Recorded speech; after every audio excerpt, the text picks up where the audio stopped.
Thank you, sir. I call Rhea Bond. Tēnā koe, Mr Chair. Mr Chair, I'm pleased to rise on behalf of New Zealand First and speak to the Appropriations 2016-2017 Estimates Bill. Tonight my main focus is on the vote health, and I hope to cover four main areas that New Zealand First still maintain continue to be underfunded: DHBs, elective surgery, mental health services, palliative healthcare services. Mr Chair, we see that the government has announced a whopping $16.1 billion across the healthcare services in this 2016-2017 financial year. Now, New Zealand First knows that this money is desperately needed within our healthcare services, and sadly, we feel that this money does not go far enough. My question to the government is, why now? Why wait until now to improve the lives of New Zealanders when they have suffered within this healthcare system for 8 years now?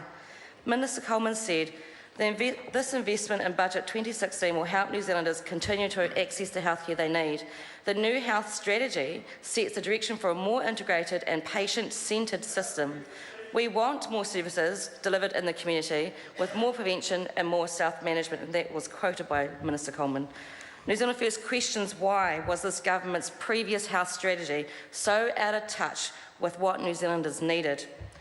The $16.1 billion will be spread out over 20 DHBs who service 4.6 million people in New Zealand. If you do the math, that works out to be $3,473 per person, but who gets a chunk of that is determined by the population-based funding formula. DHBs are struggling in New Zealand. The Hutt DHB finished $7.5 million in the red in the last financial year. The Wairarapa DHB actually had a budget blow of $3.3 million. The Capital Coast showed a $4 million deficit. The Southland District Health Board has shown a deficit of $22.5 million. There's more. How many more DHBs will it take before this government realises that there is a problem with the population-based funding formula and it's not adequately supporting our DHBs? Mr Chair, sometimes we lose sight of the very human costs of choices made within the health sector. Like Mr Savage from Invercargill, who walked into my office beside himself after years of waiting for knee surgery. 3 times over a 2-year period, Mr Savage was refused treatment, and it was during this time that he appeared along with his wife in my office, utterly beside himself and with disbelief that the New Zealand health system had let him down so badly. The pain and restricted movement Mr Savage experienced meant that he could no longer continue in his day job, which happened to be driving children with special needs to school.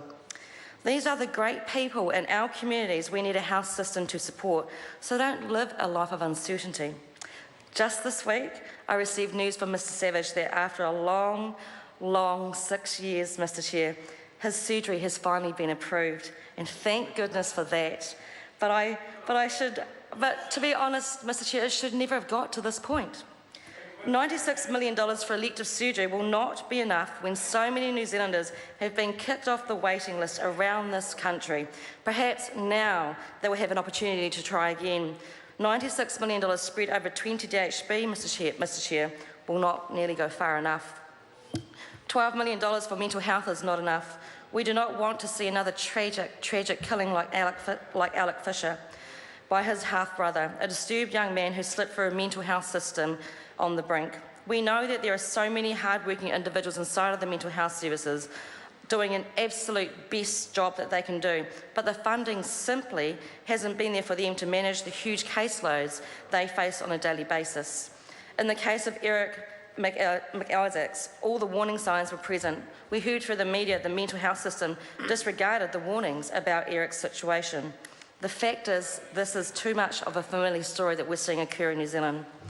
Palliative healthcare received $13 million. That will not cover the expected $100 million needed for the hospices to run in this next financial year. The shortfall has to be met by the community, and they do that gladly, Mr Chair, but it is so unfortunate that if without the community support funding palliative healthcare, our hospices run the risk of closing, and that is a real worry. The point I feel I'm compelled to make is this national-led government's underfunding of our healthcare system to the sweet tune of $1.7 billion, that this actually has a real-life consequence on New Zealanders, and New Zealand First simply cannot ignore this. So often in this House we get wrapped up in the numbers and we lose sight of the real-life consequences of our health funding decisions and what they have on everyday New Zealanders. When the Minister tells us that all things are great and that he is doing the best that he can do, I would like to remind the Minister that he could be doing better, and that New Zealand and the public deserve much better. I call Poto Williams.